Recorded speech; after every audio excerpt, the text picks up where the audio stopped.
My husband revealed I'm pregnant when I wasn't, just to embarrass me in front of our guests, but I fought back and turned the tables on him.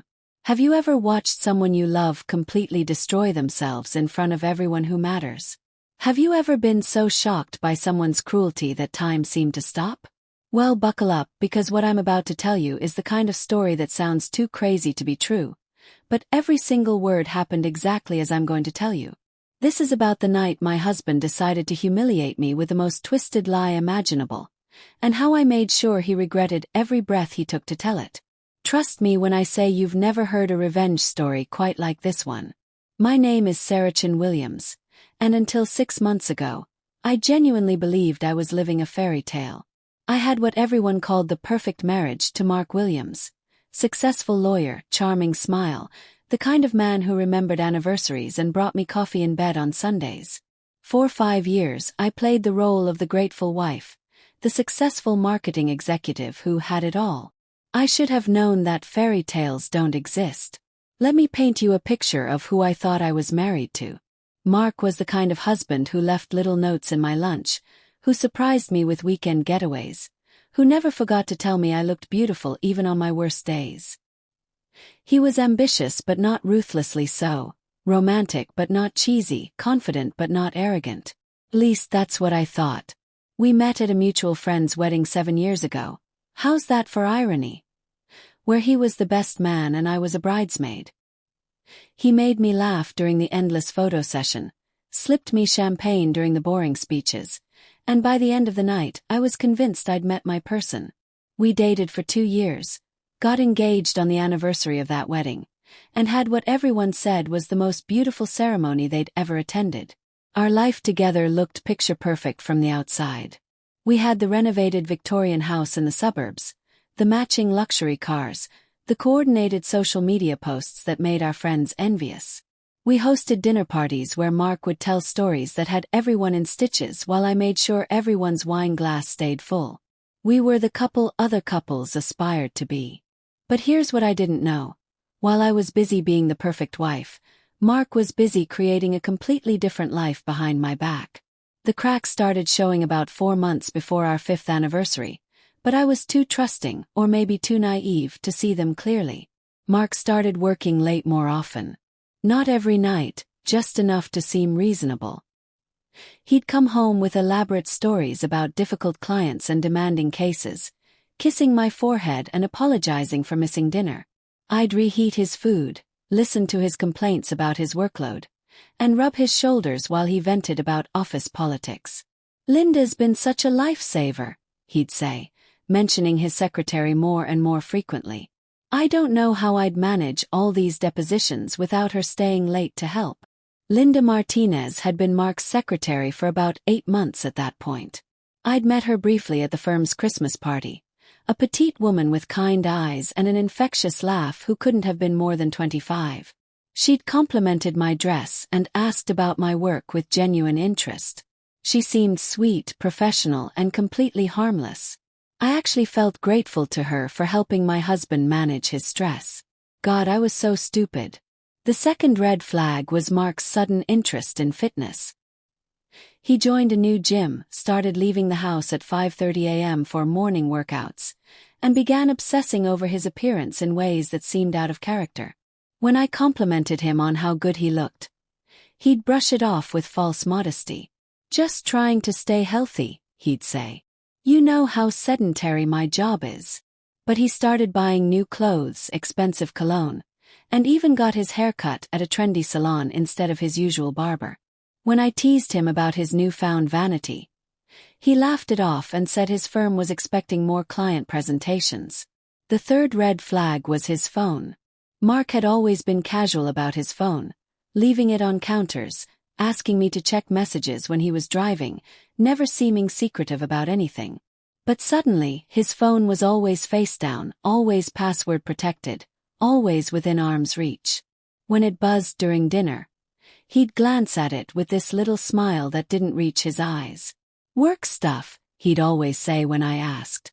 But work stuff doesn't usually make someone smile like that. The final red flag was the way he started treating me. Not badly exactly, but differently. He became patronizing in subtle ways, making little jokes about my simple job in marketing, commenting on my appearance more critically, questioning my decisions about everything from what groceries to buy to which friends I should spend time with. "Sarah, you know I love you," became the preface to increasingly cutting remarks. "But don't you think that dress is a little young for you?" Or, "Sarah, you know I love you, but Emma's a bad influence. She's bitter about being single, and it shows." I started second-guessing myself constantly. Was my job really less important than his? Was I dressing inappropriately for my age? Were my friends actually toxic? Looking back, I realize he was systematically undermining my confidence, making me doubt my own perceptions. Classic manipulation tactics that I was too close to the situation to recognize. The truth came out 3 weeks before our anniversary in the most cliché way possible. I found out by accident. I'd been battling a migraine all day and left work early, hoping to surprise Mark by cooking his favorite dinner. I pulled into our driveway at 2:30 p.m., already planning the evening in my head, when I saw an unfamiliar car parked across the street. A small blue Honda with a baby seat in the back. Something twisted in my stomach, but I told myself it was probably nothing. Maybe the neighbors had visitors. I let myself into the house quietly, not wanting to wake Mark if he was napping off his own headache. He'd complained of one that morning. The house was unusually quiet, but I could hear muffled voices coming from upstairs. From our bedroom. My heart started racing as I climbed the stairs, each step feeling like it took forever. The voices became clearer as I got closer. Mark's low murmur and a woman's soft laughter. A laugh I recognized. "Linda." I stood outside our bedroom door, my hand on the knob, and heard my husband's voice say, "She has no idea. Sarah's so busy with her little marketing projects. She barely pays attention to what I do anymore." "I feel bad about this, Mark," Linda's voice replied. "She seems really sweet. And you're still living together, still acting like you're happily married." "It's complicated," Mark said, and I could hear the rustle of sheets. "Sarah and we've been growing apart for years. We're basically roommates at this point. I just haven't figured out how to end it without destroying her financially. The prenup isn't exactly in her favor." My blood ran cold. Prenup. We didn't have a prenup. We'd specifically decided against one because we were in this together forever. "But what about when the baby comes?" Linda asked, and my world tilted sideways. "Baby. We'll figure it out," Mark said. "Maybe by then I'll have worked up the courage to ask for a divorce. Sarah's going to be devastated, but she'll get over it. She's stronger than she looks." I heard Linda sigh. "I just wish we didn't have to sneak around. I hate lying about us being separated when we run into people from your firm." "I know, baby. But if Sarah finds out before I'm ready to handle the situation properly, she could make things very difficult for both of us. Especially with the baby coming." I backed away from the door on shaking legs, my mind reeling. Linda was pregnant. With Mark's baby. While he was still married to me, still sharing my bed, still pretending to be the loving husband I thought I knew. And he'd been telling her we were separated. I made it downstairs and out to my car before the tears started. I sat in the driveway of my own house, shaking and crying, while my husband and his pregnant secretary continued their affair in my bedroom. That's when something inside me shifted. The heartbreak was overwhelming, but underneath it was something harder, sharper. Anger. Pure, righteous fury at being made a fool of, at being discussed like an inconvenience, at having my marriage turned into a lie while I played the role of the oblivious wife. I drove around for hours thinking. By the time I came home that evening, after Mark had texted to say he'd be working late, I had a plan. I was going to find out exactly how deep this betrayal went, and then I was going to make Mark pay for every single lie he'd told. The next 3 weeks were the most difficult of my life. I had to pretend everything was normal while secretly documenting Mark's affair, meeting with divorce attorneys, and planning my exit strategy. I hired a private investigator who confirmed what I already knew and provided photographs that made my stomach turn. But the hardest part was meeting Linda. I called her office and asked to meet for coffee, introducing myself as Mark's wife and explaining that I wanted to get to know the people he worked with better. She agreed immediately, seeming excited about the opportunity. We met at a small cafe downtown, and my heart broke all over again when I saw her. She was about 6 months pregnant, glowing with that special radiance that expectant mothers have, wearing a simple sundress that showed off her growing bump. She looked so young, so genuinely happy, so completely unaware that she was the other woman. "Mrs. Williams," she said, standing to hug me. "I'm so excited to finally meet you properly. Mark talks about you all the time." I bet he does, I thought, but I smiled and hugged her back. "Please call me Sarah. And congratulations on your pregnancy. Mark mentioned you were expecting." Her face lit up. "Thank you. It's been such an adventure. I never thought I'd be a single mom, but sometimes life surprises you, right?" Single mom. Felt sick. Single mom. "Oh, well, it's complicated," she said, and I recognized Mark's favorite phrase. "The father and we're taking things slow. He's going through a difficult divorce, so we're waiting until everything's settled before we make things official." I managed to keep my expression neutral. "That must be hard, keeping things quiet." "It is," she admitted. "Especially working together every day. But Mark says his wife is. Well, he says the divorce is going to be messy because she's not handling the separation well. She doesn't know about me yet, and he wants to break the news gently." Separation. The lie was so elaborate, so complete. Mark had created an entire alternate reality where he was the considerate soon-to-be ex-husband, protecting his unstable wife from the truth while nobly supporting his pregnant girlfriend. "That's very thoughtful of him," I managed. "When are you due?" "December," she said, rubbing her bump affectionately. "Right around Christmas. Mark jokes that the baby will be the best present he's ever gotten."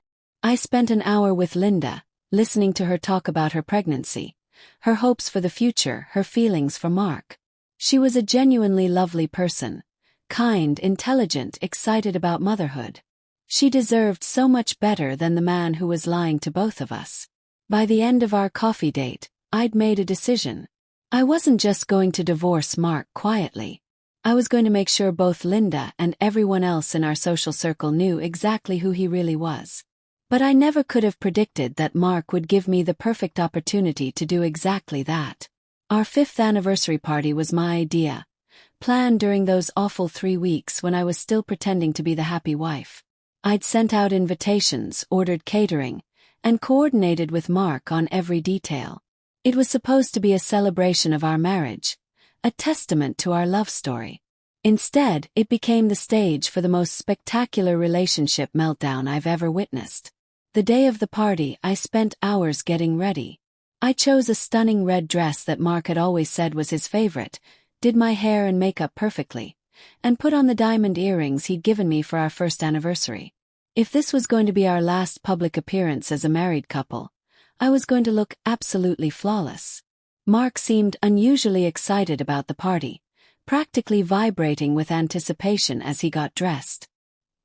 He kept checking his appearance in the mirror, adjusting his tie, and flashing that charming smile that had first attracted me 7 years ago. "You look beautiful, Sarah," he said as we did one final check of the house before guests arrived. "Absolutely radiant." There was something in his tone that made my skin crawl, but I smiled and thanked him. Our house filled up quickly. My parents, Mark's mother, our closest friends, colleagues from both our offices, neighbors we'd grown close to over the years. Everyone was dressed up, everyone was happy to be there, everyone was ready to celebrate our perfect marriage. I played hostess flawlessly, circulating through the crowd, making sure everyone had drinks and appetizers, accepting congratulations and compliments on the beautiful party. Mark worked the room like the politician he'd always dreamed of being, telling stories, making people laugh, being the charming, successful man everyone thought they knew.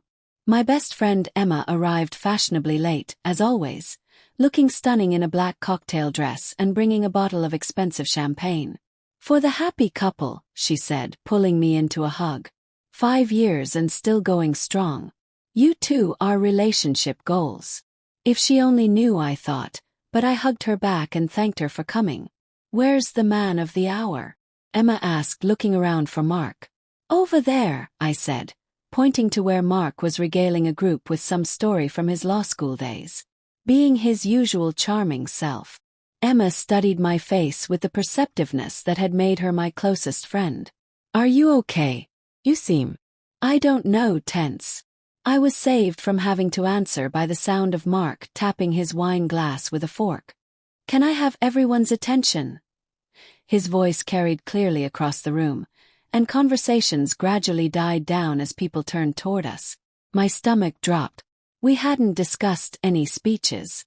Mark hadn't mentioned wanting to address our guests. But there he was, standing in the center of our living room, looking like a man who was about to deliver the most important news of his life.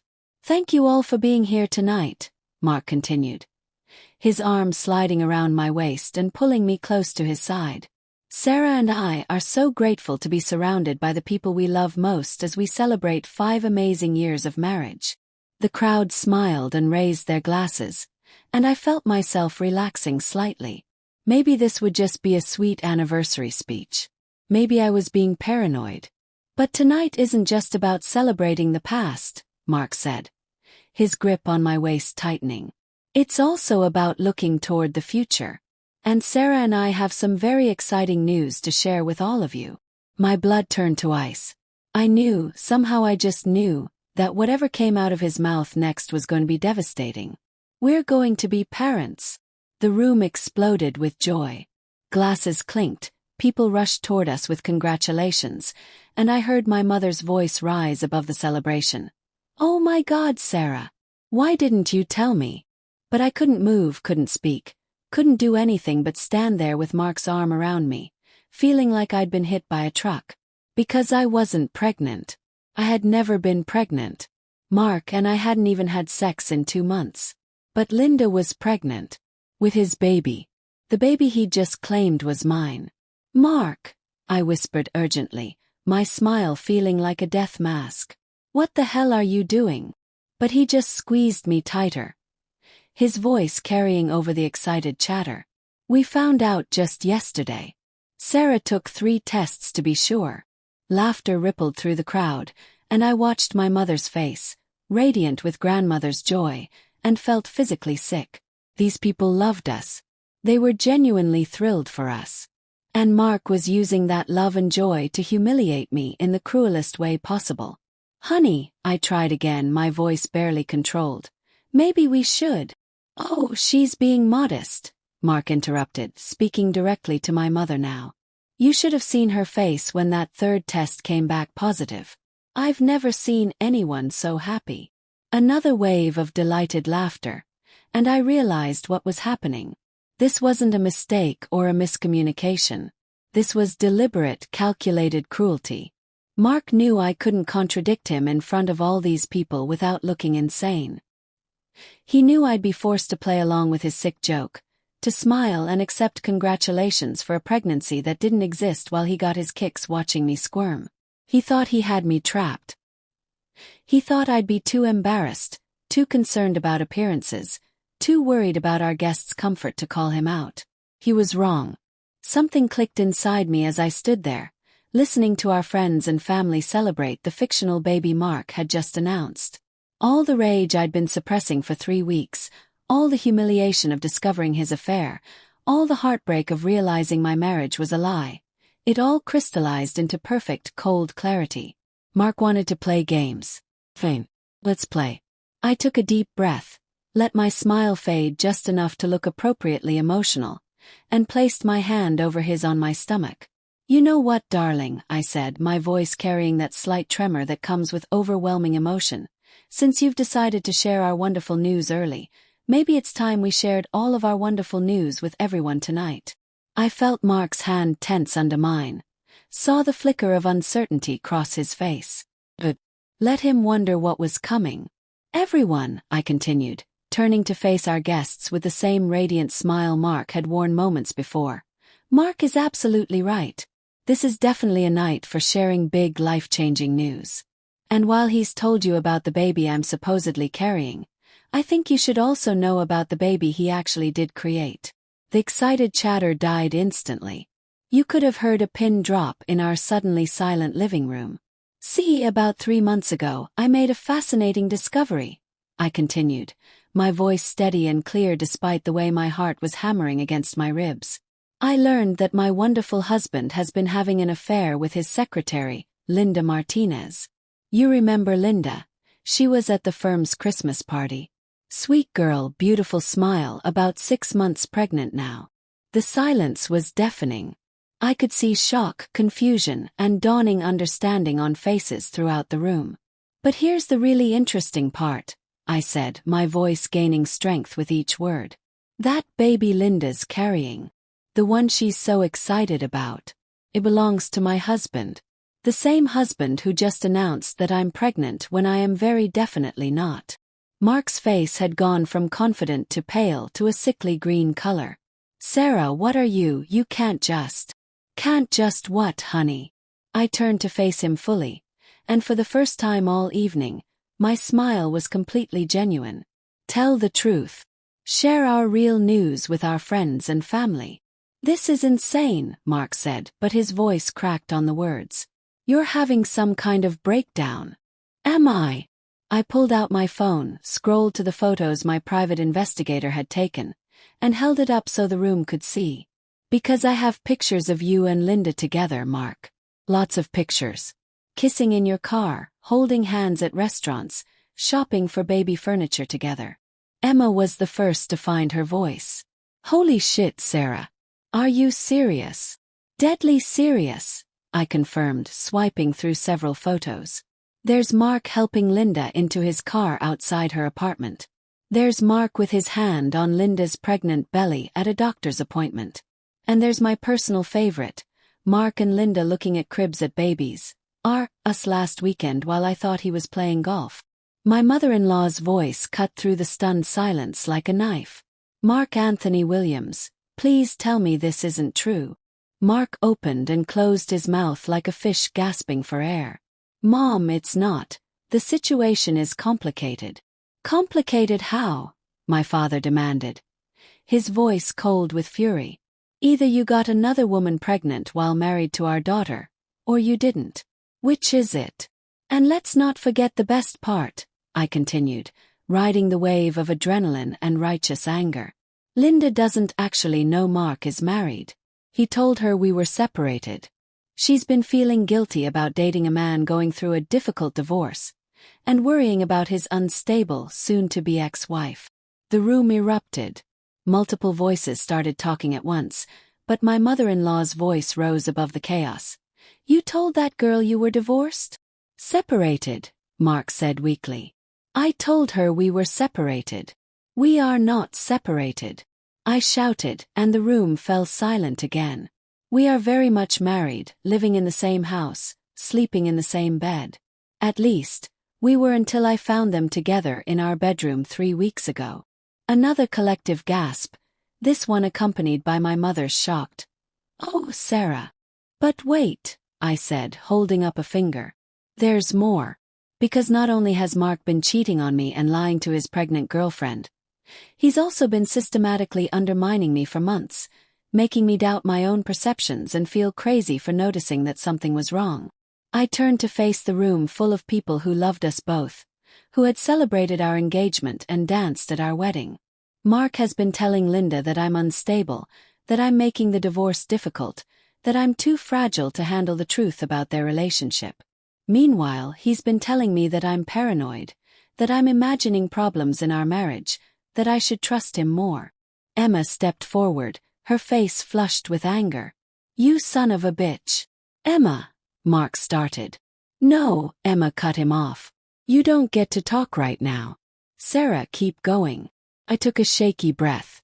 The really sick part is that tonight was supposed to be Mark's grand finale. He thought it would be hilarious to announce a fake pregnancy for me, knowing I'd have to go along with it or look crazy contradicting him in front of all of you. He probably figured he'd get to watch me squirm through the whole evening, maybe even plan some dramatic miscarriage later to explain why there's no baby. That's not true, Mark said, but even he didn't sound convinced. Isn't it? Challenged. Then why did you announce my pregnancy without discussing it with me first? Why did you lie about pregnancy tests I never took?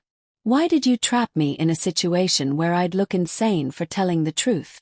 Mark had no answer for that. I'll tell you why, I continued. Because you're a coward and a bully who gets off on controlling and humiliating people. You've been doing it to me for months, making me question my own sanity.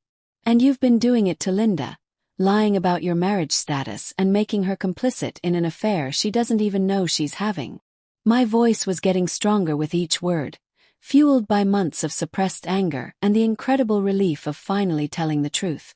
But you made one crucial mistake tonight, Mark. You gave me the perfect opportunity to tell everyone who you really are. I looked around the room at the faces of people who had known us as a couple, who had believed in our love story. I want all of you to know that I never wanted this to happen here, in front of everyone, I said. I was planning to handle this privately, to file for divorce quietly and let Mark keep whatever dignity he had left. But he couldn't resist one last attempt to humiliate me. Mark finally seemed to find his voice. Sarah, please. Can we talk about this privately? These people don't need to be involved in our personal problems. Our personal problems. I laughed, and it came out harder and more bitter than I intended. You involved them the moment you lied about me being pregnant in front of them. You made them unwilling participants in your cruel joke. I turned back to our guests.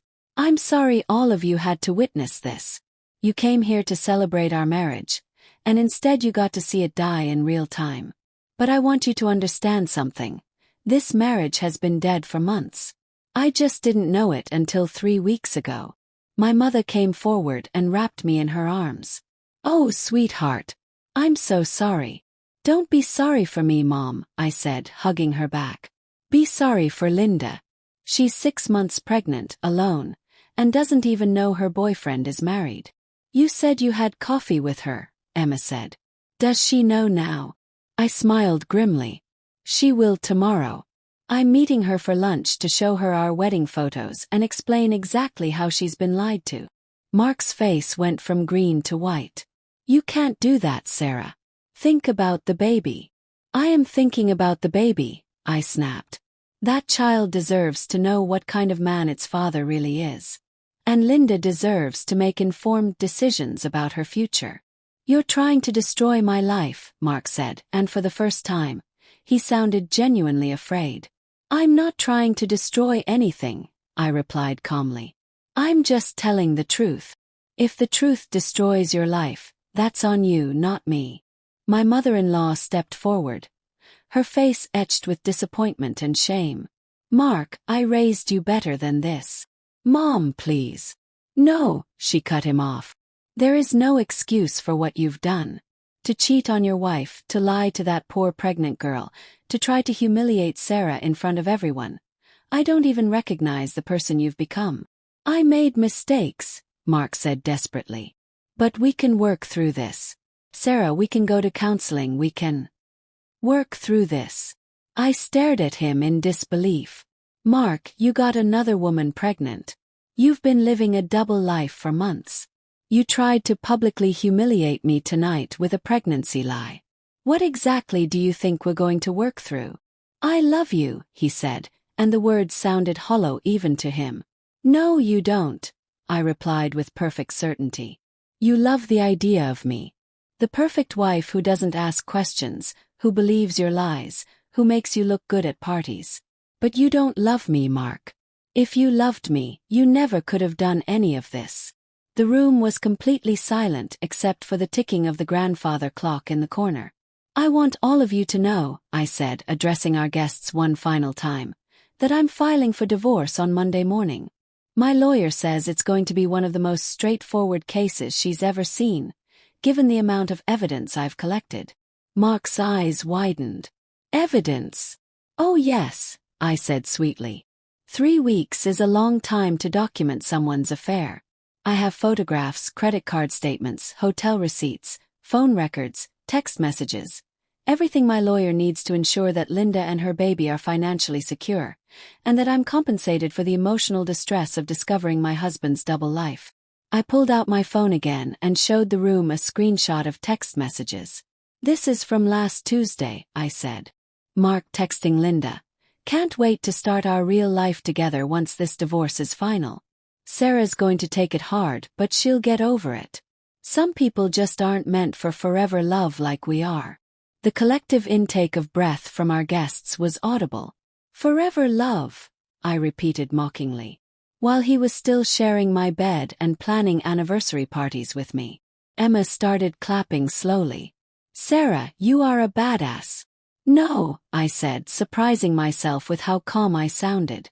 "I'm just someone who refuses to be anyone's fool anymore."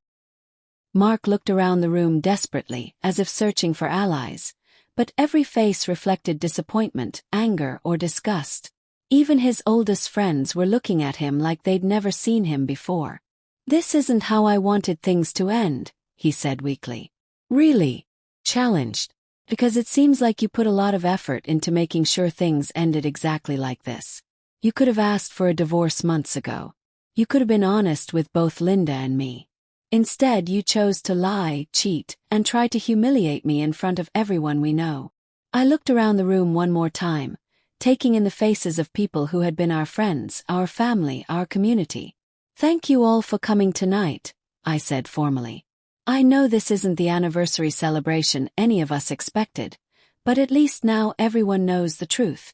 Mark made his choices, and now he gets to live with the consequences of those choices." As I started walking toward the door, I heard my mother-in-law's voice behind me. "Mark Anthony Williams, you are no son of mine. Pack your things and get out of Sarah's house. Tonight." I didn't turn around, but I smiled. Even in my pain and anger, there was something deeply satisfying about having Mark's own mother take my side. Emma caught up with me at the door. "Come on, girl. You're staying at my place tonight. We're going to drink wine and plan your fabulous new life." As we walked out together, I could hear the chaos erupting behind us. Angry voices, accusations, the sound of Mark trying unsuccessfully to explain himself to a room full of people who no longer believed a word he said.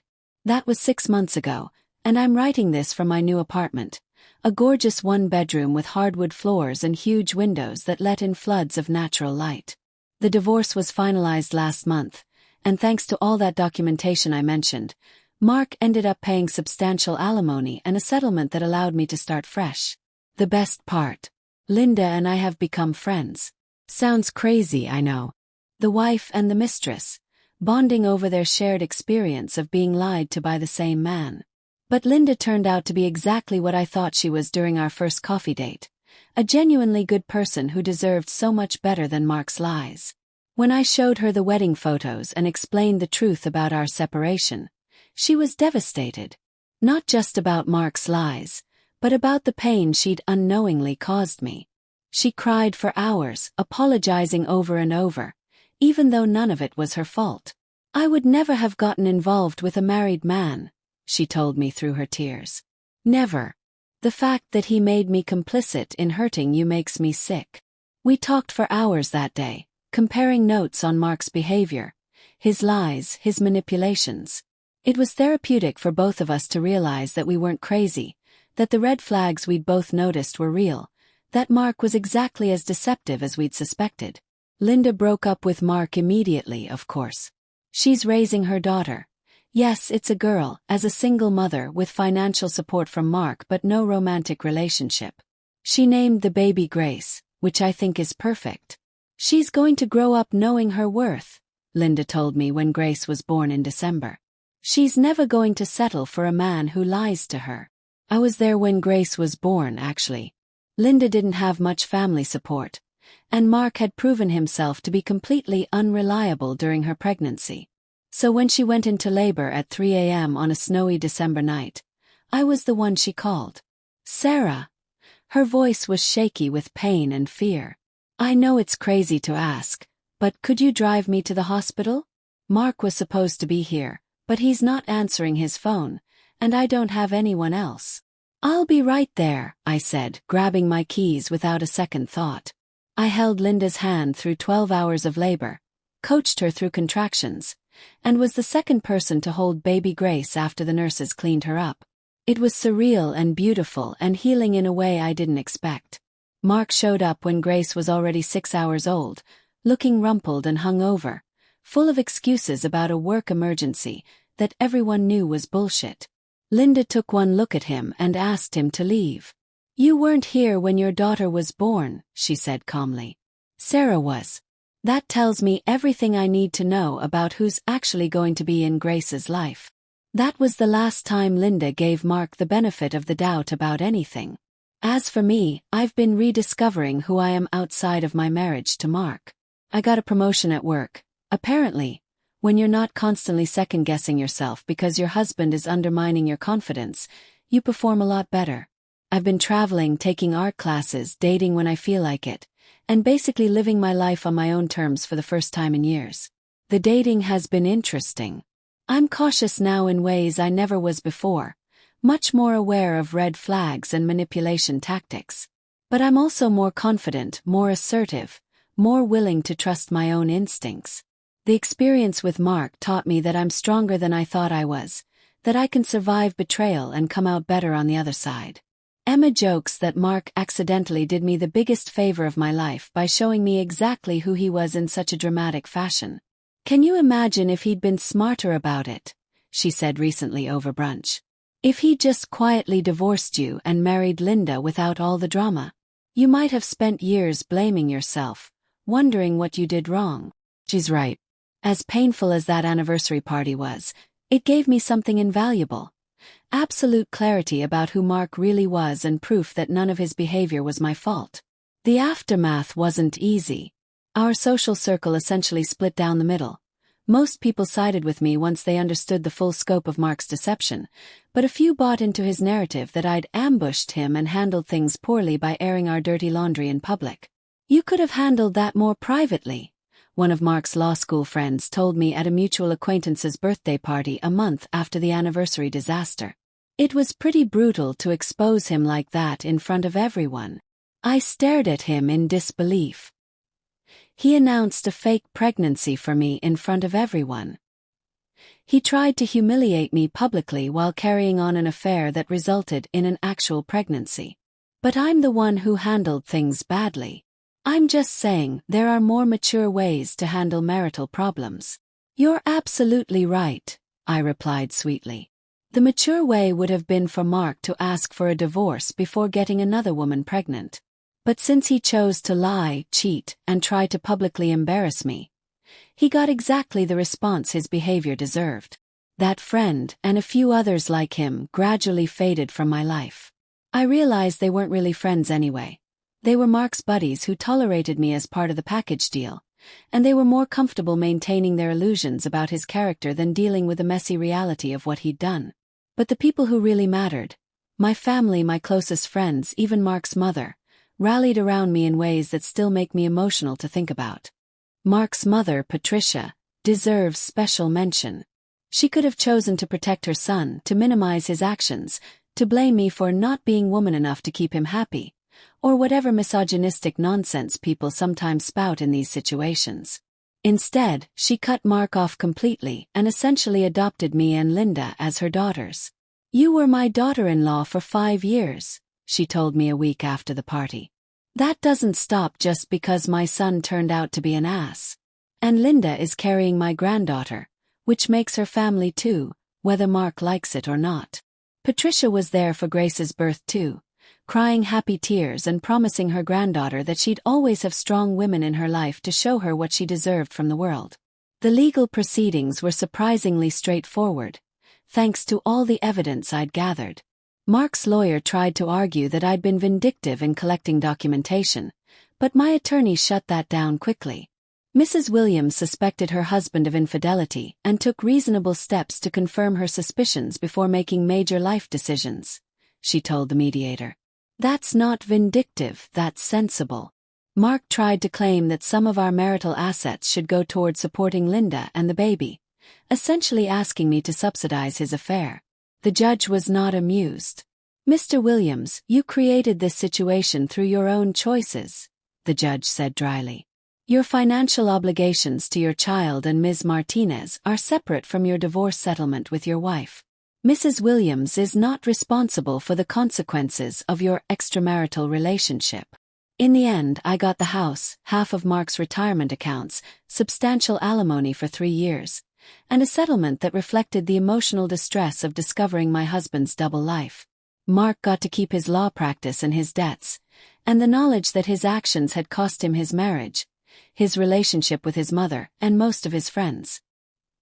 He also got a reputation in our city's legal community that made his professional life significantly more difficult. Word spread quickly about what had happened at our anniversary party, and apparently trust is pretty important when you're trying to build a client base. Several clients left his firm, and he ended up having to merge his practice with a larger firm just to stay afloat. Linda told me that he blamed me for destroying his career, which would be laughable if it weren't so typical of his refusal to take responsibility for his own actions. "He still thinks you were wrong to expose him," Linda said during one of our regular coffee dates when Grace was about 3 months old. "He honestly believes that if you just quietly divorced him, everything would have worked out better for everyone." "Better for him maybe," I replied, watching Linda bounce Grace on her knee. "But not for you and not for me, and definitely not for Grace." "Exactly," Linda agreed. "I needed to know who he really was before I made any long-term decisions about our relationship. You gave me information I needed to protect myself and my daughter. That's something I'm really proud of, actually. By exposing Mark's lies that night, I didn't just defend myself. I gave Linda the information she needed to make informed choices about her future. She deserved to know that the man she was considering building a life with was capable of such elaborate deception." The ripple effects of that anniversary party continued for months. Mark and Linda's breakup was particularly messy because she'd already introduced him to her family as her boyfriend going through a divorce. When the truth came out, Linda's parents were furious. Not at her, but at Mark for manipulating their daughter. Linda's father, a retired Marine, showed up at Mark's office one day to have what he called a conversation about respect. I never got the full details, but Mark looked genuinely shaken when Linda mentioned it, and he suddenly became much more reliable about child support payments. "Daddy didn't threaten him," Linda assured me with a grin. "He just explained very clearly what happens to men who lie to his daughter." The most unexpected consequence of that night was how it changed my relationship with my own parents. My mother, who had always been somewhat critical of my choices and my independence, suddenly became my fiercest champion. "I always thought you were too trusting," she told me a few weeks after the divorce was finalized. "I worried that you were too focused on being the perfect wife to pay attention to whether you were being treated right. But watching you handle Mark's betrayal, seeing how strong and smart you were even when you were hurting, I realized I'd been underestimating you your whole life." It meant everything to hear that from her. My mother's approval had always been conditional, tied to my ability to maintain appearances and make appropriate choices. But seeing me stand up for myself, even when it was messy and public and definitely not appropriate, showed her a side of me she'd never seen before. My father, who had always been more emotional but less expressive than my mother, surprised everyone by being absolutely brutal in his assessment of Mark's character. "I walked that boy down the aisle at your wedding," he told me, his voice thick with anger. "I trusted him with my daughter's happiness. And he repaid that trust by making a fool of you in front of everyone who loves you. If I never see him again, it'll be too soon." That level of protective fury from my normally mild-mannered father was both touching and validating. It confirmed what I'd known in my heart, that Mark's behavior wasn't just marriage problems or growing apart. It was betrayal, pure and simple, and the people who loved me could see that clearly. But perhaps the most meaningful response came from an unexpected source: other women who had experienced similar betrayals. Word about what happened at our anniversary party spread through our social and professional networks, and I started receiving messages from women I barely knew. Colleagues, acquaintances, friends of friends, sharing their own stories of being cheated on, lied to, or manipulated by partners. "I wish I'd had your courage when I found out about my ex-husband's affair," one woman wrote. "I kept it secret for months, trying to work things out, and all it did was give him more time to hide assets and turn our friends against me.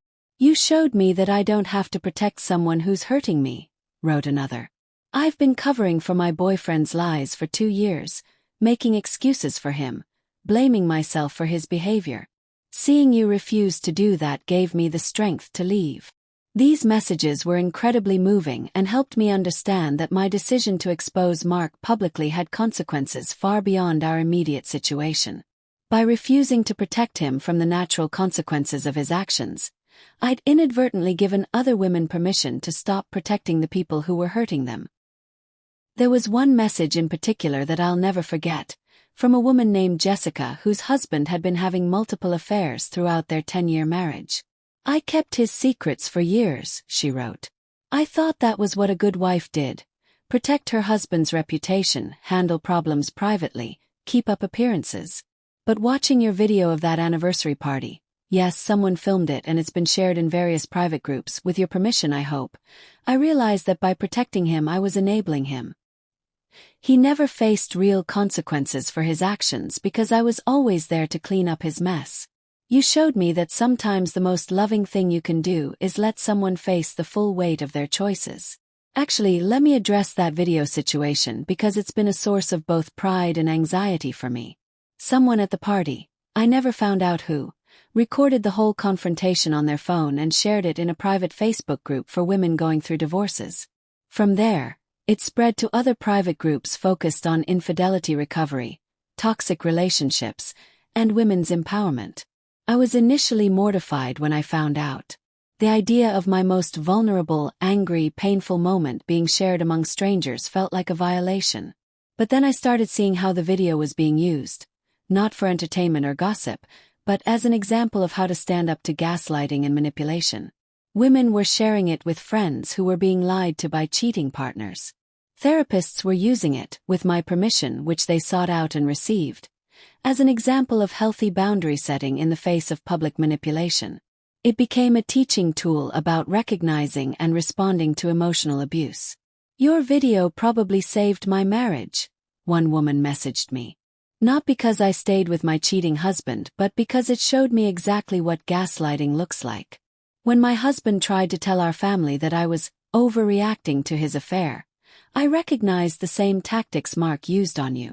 I was able to present the facts calmly instead of getting drawn into his attempts to make me seem crazy. Knowing that my worst night had somehow helped other women in similar situations gave me a sense of purpose in the midst of my pain. It transformed what felt like a humiliating public breakdown into something meaningful and empowering. Of course, not everyone saw it that way. Mark certainly didn't appreciate becoming a cautionary tale about the consequences of infidelity and emotional manipulation. He actually had his lawyer send me a cease and desist letter demanding that I stop defaming his character and remove all references to him from social media. My lawyer's response was beautiful in its simplicity. Everything Mrs. Williams said at the party was factually accurate. Truth is an absolute defense against defamation claims. If Mr. Williams is unhappy with how his actions are being perceived, he might consider modifying his behavior rather than attempting to silence his ex-wife. The cease and desist attempt actually backfired spectacularly for Mark. It brought more attention to the situation and made him look like he was trying to silence a victim of his own bad behavior. Several of his remaining clients got wind of it and expressed concerns about his character and judgment. Meanwhile, my own career has flourished in ways I never expected. The combination of handling my divorce with dignity, standing up to manipulation with grace under pressure, and turning a painful experience into something that helped others caught the attention of several major companies. I ended up getting recruited by a top marketing firm that specializes in crisis management and brand rehabilitation. They loved that I'd successfully managed my own brand during a very public personal crisis, maintaining my integrity while refusing to be victimized. You showed remarkable strategic thinking under extreme pressure, the hiring manager told me during my final interview. You recognized that silence would be interpreted as guilt or shame, so you controlled the narrative by telling the truth completely and immediately. That's exactly the kind of thinking we need for our clients. My new job pays significantly more than my previous position and has given me opportunities to work on campaigns that actually matter to me, helping small businesses recover from bad publicity, working with nonprofits to raise awareness about domestic violence, consulting with women's organizations about effective messaging strategies. The work feels meaningful in a way that my old job never did, partly because it's more challenging and partly because it's connected to my own experience of overcoming a crisis through honesty and strategic thinking. But the most surprising development in my postmark life has been my relationship with David Chen. Yes, we share a last name. No, we're not related. It's just one of those cosmic jokes that the first man I seriously dated after my divorce happens to have the same surname I kept after splitting from my cheating ex-husband. David is everything Mark wasn't. Honest to a fault, emotionally available, incapable of playing games or manipulating situations for his own benefit. He's a pediatric nurse who volunteers at a free clinic on weekends and spends his free time building furniture for families in need. We met in the most mundane way possible. I was getting coffee before a client meeting, and he was ahead of me in line. The barista got his order wrong, giving him my complicated drink instead of his simple black coffee, and he spent 5 minutes trying to track me down to make the switch. "I think this is yours," he said, approaching my table where I was reviewing presentation notes. "It's got all the fancy stuff. Oat milk, extra shot, sugar-free vanilla syrup." "You didn't have to bring it over," I said, surprised by the gesture. "Most people would have just kept it." "I'm not most people," he replied with a smile that was warm but not flirtatious. "Besides, you look like you need the caffeine more than I do." We ended up talking for 20 minutes about everything from coffee preferences to career stress to the challenges of dating in your 30s. He was easy to talk to, funny without being performative, and interested in what I had to say without seeming like he was trying to impress me. When he asked for my number, it felt natural rather than pressured. "I'd like to take you to dinner sometime," he said. "Somewhere with good coffee, since that's apparently how we connect." Our first date was at a small Italian restaurant where we talked for 4 hours straight. I told him about my divorce. Not all the dramatic details, but the basic story of discovering my husband's affair and deciding to start over. He listened without judgment, asked thoughtful questions, and shared his own story of a previous relationship that ended when he realized they wanted completely different things from life. "I spent 2 years trying to convince myself that love was enough," he said. "But love without compatibility and shared values is just wishful thinking." What struck me most about David was his emotional maturity. He didn't try to fix my pain or compete with my past experiences. He didn't treat my divorce as something to overcome or get past. He just accepted it as part of my story and focused on getting to know who I was now, as a complete person with a complicated history. We dated for 6 months before I felt ready to introduce him to Linda and Grace. I was nervous about it. Linda had become such an important part of my life, and her opinion mattered enormously to me. "So this is the famous David," Linda said when I brought him over for Sunday dinner. "Grace has been hearing about you for weeks." David immediately got down on the floor to play with Grace, who was 9 months old and just starting to crawl. He was patient and gentle, making silly faces and noises that had her giggling uncontrollably. "He's good with babies," Linda observed, watching them play. "Natural caregiver." "He's a pediatric nurse," I explained. "Kids love him." After dinner, while David was helping Grace practice walking around the living room, Linda pulled me aside in the kitchen. "He's nothing like Mark," she said. "I mean that in the best possible way." "I know," I replied. "Sometimes I feel like I'm learning what a healthy relationship actually looks like." "Good," Linda said firmly. "You deserve someone who treats you like you're precious instead of convenient." David and I have been together for 8 months now, and I'm constantly amazed by how easy it is to be with someone who's genuinely honest. There are no games, no hidden meanings behind his words, no wondering if he's telling me the truth about where he's been or what he's feeling. When he says he'll call, he calls. When he makes plans, he keeps them. When he's upset about something, he talks to me about it instead of acting passive-aggressively or taking it out on me in subtle ways. It sounds so basic, but after years of Mark's manipulation and mind games, David's straightforward communication feels revolutionary. I like that I never have to wonder what you're thinking, I told him recently. You just tell me. Why wouldn't I? He replied, seeming genuinely confused by the question.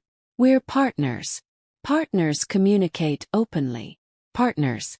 Not owner and owned, not manipulator and victim, not performer and audience.